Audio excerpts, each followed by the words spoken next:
Hey guys, and welcome back to another YouTube video. So I apologize as I've been pretty late getting out this tutorial. I've been doing a lot of schoolwork and making other videos, so this hasn't been my top priority. I also have been working on this for about 2 or 3 days, trying to make sure that it's perfect and that I'm know exactly where I'm going to go with this series in terms of the future. So I'm not going to make a video that's useless to say. So in this tutorial, what we're going to be doing is we're going to be doing something called projectiles. So we have our little character here, right? He walks around the screen, he can jump up and down, and that's great. But we need to add some more to this game. So what we're going to be adding is projectiles. So pretty much that means we're going to change the key to jump to be up arrow key, and then we're going to make it so that when you click the spacebar, he shoots bullets out of him. Now these bullets, we're not going to have a fancy animation or anything for him coming out of his hands. That's for another video that's a little bit more advanced. But we are just going to have bullets kind of coming out of his body, and then we're going to have them, if they collide with the wall, they're going to disappear. Now this sounds pretty simple, but I assure you it is not, and there's a lot of things we have to take into account with this tutorial. So let's just start with some of the issues we're going to have with this. So the way that we've coded this so far is, if we run it again, you can see when he walks and he stops, he faces us. Now what if we were to shoot a bullet now? I'm trying to shoot a bullet. What direction is it gonna go? Well, we don't know that because he's facing us, right? So it can't come out of the screen.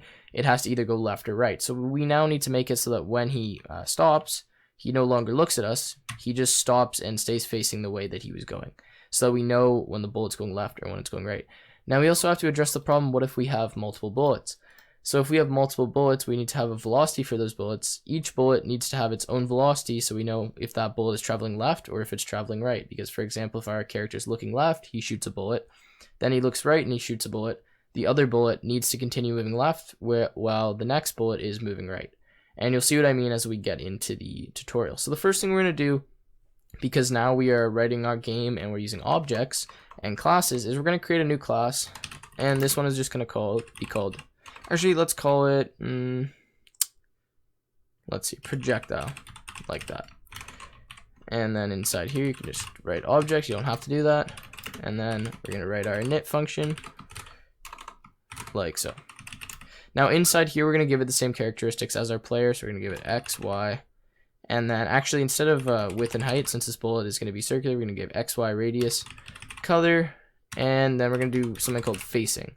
Now, what this is going to do is it going to tell us whether the bullet's moving left or moving right, and that is extremely important. So we have that. Next thing, we're just going to scroll down here. We're going to do, again, it's kind of tedious, but self.x equals x, self.y equals y, and so on. Self.radius equals radius, self.color equals color, and self.facing equals facing. Now we're also going to add one more in here. This is going to be called self.velocity, or vel. You can set this equal to whatever you want. I'm going to give it a positive value of 8 for right now. And this is just going to be equal to 8 times facing. And facing is either going to be 1 or -1, so that's going to determine whether it's moving left or whether it's moving right. We're going to give another method here. We're just going to call it draw. I'm going to put in the window. And then we're just simply just going to draw a circle in Pygame, which is the following line. Pygame.draw.circle, and then window color, so it's going to be self.color. We need our tuple, so self.x, self.y, I cannot type, and then self.radius. And that's how you draw a circle in Pygame. Now, if you didn't want your circle to be filled in, you would just do that, (1), and that would make it so your circle is simply the outline of a circle. It's not actually filled in, but we're going to have ours filled in for today, like that. And that's all we need for that class, pretty straightforward. And now we move into the more complex stuff. So the first issue we're going to have to address is our character moving. So we need to be able to track what direction he's facing, right? So if he's moving left, if he's moving right, and what direction, when he's stationary, that he's facing. So I've already done this on another script, so I'm just going to kind of copy off what I've done here and explain it to you guys as we go. So here, what we end up doing is we say, well, if he's not moving left, if he's not moving right, he must be standing still. So we're just going to blit the image of him standing still. Now we don't want to do that. we want to keep track of the last position where he is. So either he was right or either he was left. And then in that instance, just draw him either looking left or looking right. So to do this, in our little else statement here, we're just going to go and we're going to write if self.right. And then don't worry, you guys are going to think this isn't going to work, but I'm going to change something in a second. So just follow along. Do walk right equals 0. So this is just the first image pretty much of the walk right kind of animation we have. So just like it looks like he's looking in the right direction. And that's all we need. And then self.y. And then else, because if he's not right, he must be going left, because we're not going to have a stationary position anymore. We're just going to do win.blit, and we're going to do walk left 0, because again, the first image. And then the same thing, so self.x and self.y, like that. All right, now we also need to add one more thing to our character. So another attribute here, we're just going to do self.standing. And this is what's going to track if our character is standing still or not. Now, I know I'm going kind of fast here, guys, just because I want to get through some of this stuff. And we've already gone over kind of how classes work and how some of the easier stuff works. So I'm going to go fast through this part, and I'm going to explain the more in-depth stuff. Yeah, pretty much. So now inside of our draw function, we need to add something here. So we need to see whether he's standing still or whether he's moving. Now, the way we did that before was by simply saying, well, if he's not moving, he must be standing still. But that would eliminate if he was looking left or right. We wouldn't know in that instance because we're just drawing something that's making him look straight at us, either if he stopped left or if he stopped right. So here we care what direction he's facing, but we still need to know if he is standing still or not. So we're going to set this variable here, self.standing equal to true, or this attribute, whatever you want to call it, inside of the initializer. And then up here, we're just going to do if not standing, and we'll make sure we add that self there so we don't get a crash. And what this is going to do is it's just going to check to make sure that, well, he's not standing. Pretty straightforward. Just tab this in here, or format indent rigid if that seems not to work for you.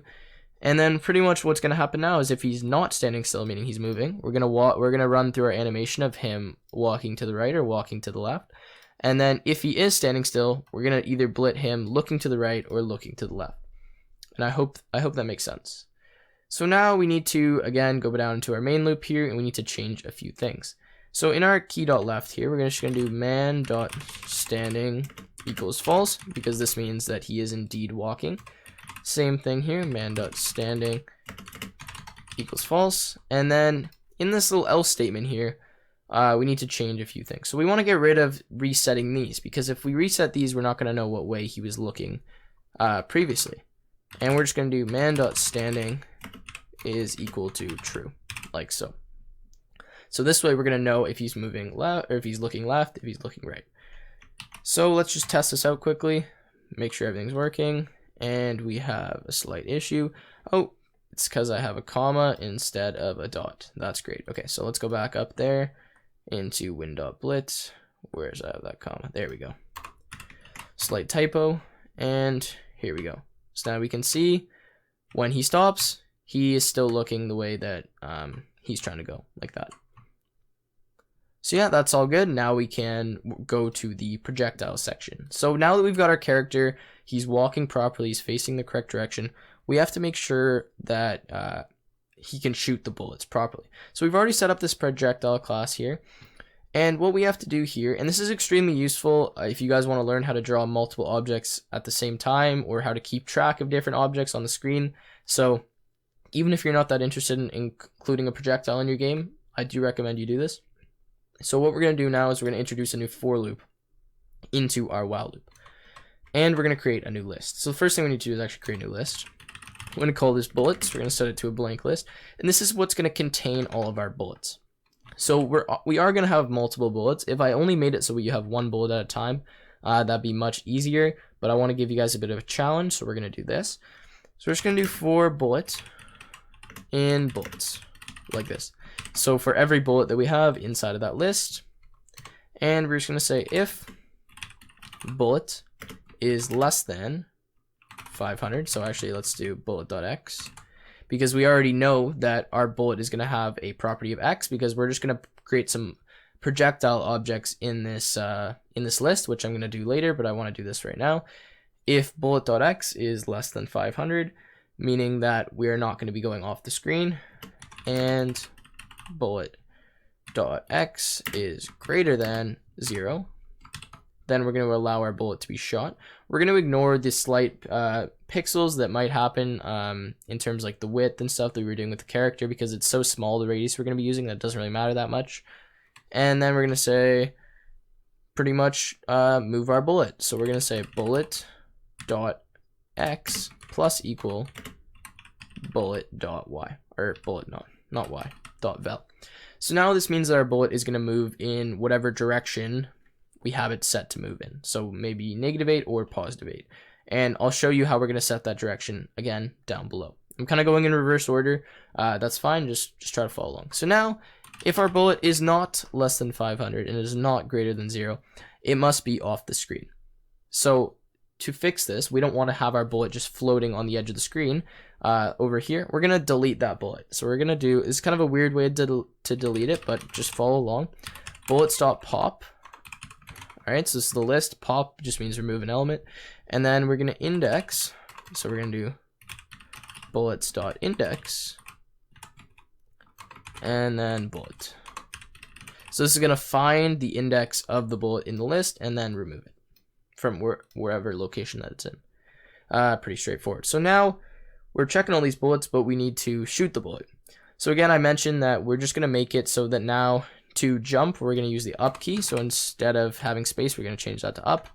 And then we're going to add a new if statement in here. Now it's important that this is an if and not an elif. If we were to add an elif in here, if you're trying to move right or left, it's not going to allow you to shoot as well. So we're just going to do a nice new if up here. We're going to do if keys, and then we're just following the same thing we've done before. Pygame.k underscore space, like so. And then we're going to do down here, if the len of bullets. So the length of our list bullets is less than, and you guys can pick a number. This is however many bullets you want to have on the screen at once. I'm going to do 5. I feel like that's probably good, just to make sure my character maybe isn't spamming bullets all over the place. Is less than 5. Then I'm going to create a new bullet object. Now, once you create this bullet object, we're going to draw the bullet object, and that's going to be the next step, but we just first need to create it. Like we created the man object, we're going to create a bullet object. So we're just going to do bullets, which is the list that we're going to contain the object in. Dot append means adding to the end, and then we're going to create a new projectile, like so. Now our projectile, we have to remember what we need in our projectile. So you need an x and a y. So this x and y is going to be the man.x plus the man.width, integer division 2. And the reason we do this is just to make sure that our bullet is not coming from the left side of the man or the right side of the man. It's coming from the middle of the man. And the reason I'm rounding this is because I don't want to get a decimal number, as that's going to mess up when we're drawing the object onto the screen. Now we're going to use our y. So same thing here. So let's start with round this time. We'll do man.y plus man.height. And then again, integer division 2. So we have our x and our y, and now we need our, what was it again? Radius or color. So let's go up and check quickly because I forget. Projectile, radius, color, and then facing. So our radius, I'm going to set this to 6. You guys can set that to whatever you like. And then after our radius, we have our color. So I'm going to set this to black. Again, feel free to change that to whatever you like. And now our facing. So now this is where we're going to come out of the loop for a second, and we're going to do something that I forgot to do here. It's going to say if man.left, then we're going to have our facing as -1, like that, and then else facing equals 0, or not 0, 1, like that. Then simply in here we can just put facing, and we're ready to go. Now the reason I did this here is because if we are looking left, then we want to make sure that our bullet is moving left. Now to move left, we have to move negative direction, because if you remember in Pygame, our x starts at 0 here and it goes to 500 on our screen this way to the right. So if we're here and we want to move backwards, we have to subtract. Pretty straightforward. And yeah, so that's going to allow us to shoot our bullets now. Now the thing is, right now, all our bullets are going to work, all the collision's going to work with the walls, But what about drawing the bullets? We're not going to see them right now, so we have to make sure that we draw them. So inside of our redraw game window function here, where we draw everything, remember I told you guys, we're not going to be drawing it down here. We're going to be drawing it up in the redraw game window function. We're going to do another for loop. So we're just going to do for, again, bullet in bullets, like that. And we're just going to do bullet dot draw. Easy enough. Now let's test the program. And we have an issue. Self.color, self.x, self.y, self.radius. Name self is not defined. Now, what issue could we have here? Oh, and it's because I forgot to put self there. So again, just go ahead and fix this. I forgot to put self in the draw thing. Again, easily avoidable errors, but I just forget to fix them. And while we're at it, let's go to the draw function here, the draw method, and just let's add win in the brackets there. Sorry about that, guys. And we'll just run the program. And you see we have a guy, and he shoots bullets like this. And you can see they travel across the screen. And again, if I shoot them to the right, you'll see that they hit the wall, and then they disappear, like so. And again, if I try to shoot too many at once, you can hear me hitting my spacebar. It's not going to let me continue to shoot them until 5 of them, until we have room in the list, pretty much. So again, if I go here, I'm spamming my spacebar right now. It's not working until those other bullets get deleted from the list. Now, you obviously are probably noticing the fact that I'm shooting multiple bullets at once when I hit the spacebar. Now, this is not ideal. This is not what we want. And in the next video, I'm going to go over to how to fix this, because I'm already at 16 minutes, so I don't want to push this too much further. But pretty much this is a pretty easy fix. And in the next video, we're going to be incorporating enemies into our game and allowing these bullets, if they hit the enemies, to make them disappear, to make them lose health, and so on. So again, I apologize guys for this video coming out pretty late, but I was working pretty hard on trying to get this and focus on what I really wanted to do with the series. And again, I've been working on other videos as well. So if you guys like the video and you want to see the next one, please leave a like and subscribe to the channel to help me out, and I will see you again in another video.